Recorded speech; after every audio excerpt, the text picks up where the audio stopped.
Ahlan wa sahlan wa marhaban di channel Top Tips. Assalamualaikum warahmatullahi wabarakatuh. Sahabat Top Tip yang dirahmati Allah Subhanahu wa taala.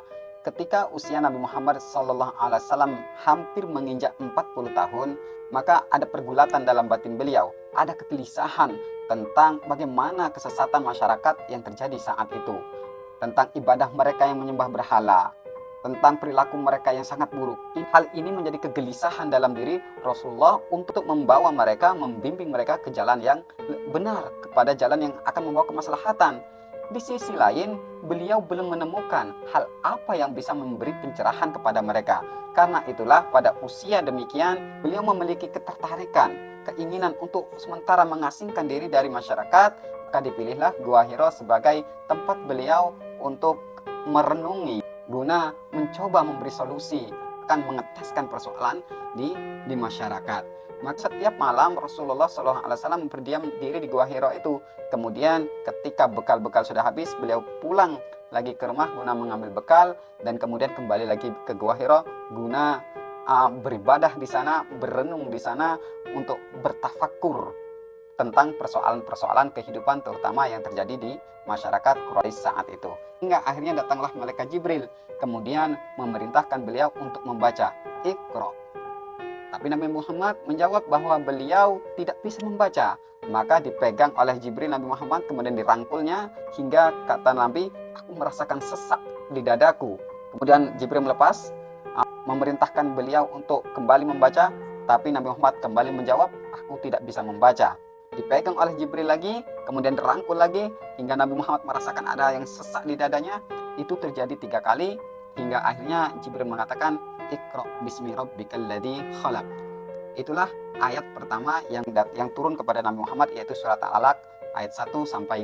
Selepas mendapat wahyu pertama ini, Nabi Muhammad langsung pergi ke rumah beliau, yaitu menemui sang istri Khadijah, dan posisinya sangat ketakutan sampai menggigil seakan-akan beliau demam dengan mengatakan zammiluni, zammiluni, selimuti aku, dan rasa takut itu luar biasa sampai-sampai Rasulullah mengkhawatirkan ada terjadi sesuatu dalam dirinya. Aku takut ada hal yang terjadi pada diriku. Tapi Khadijah netabana adalah wanita yang solehah, wanita yang penuh dengan kebijaksanaan, mencoba memberi ketenangan kepada sang suami.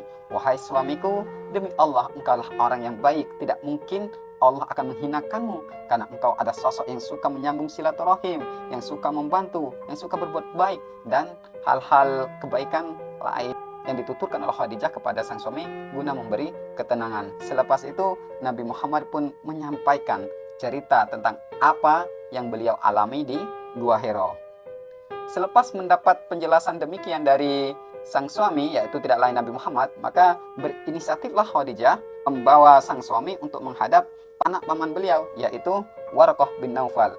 Dan Waraqah bin Naufal ini merupakan pribadi yang sudah tua, dan beliau beragama Nasrani, menulis buku dengan bahasa Ibrani, pun menulis Injil dengan bahasa Ibrani. Artinya beliau sangat paham terkait dengan urusan-urusan keagamaan.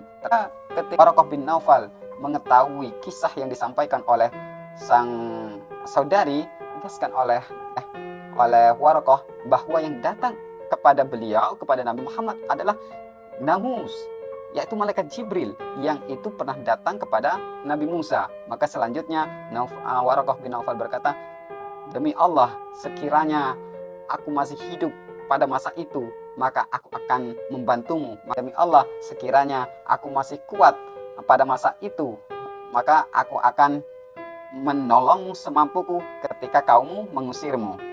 Maka kagetlah Nabi saat itu ketika mendengar kalimat yang terakhir, bahwa kaum Quraisy nanti pada masanya akan mengusir beliau. Maka kata Nabi Muhammad, apakah mereka akan mengusirku? Iya, tidak ada yang membawa salah seperti yang turun kepadamu, kepada Musa, kecuali mereka akan diusir oleh kaumnya. Maka berdiamlah Nabi Muhammad SAW.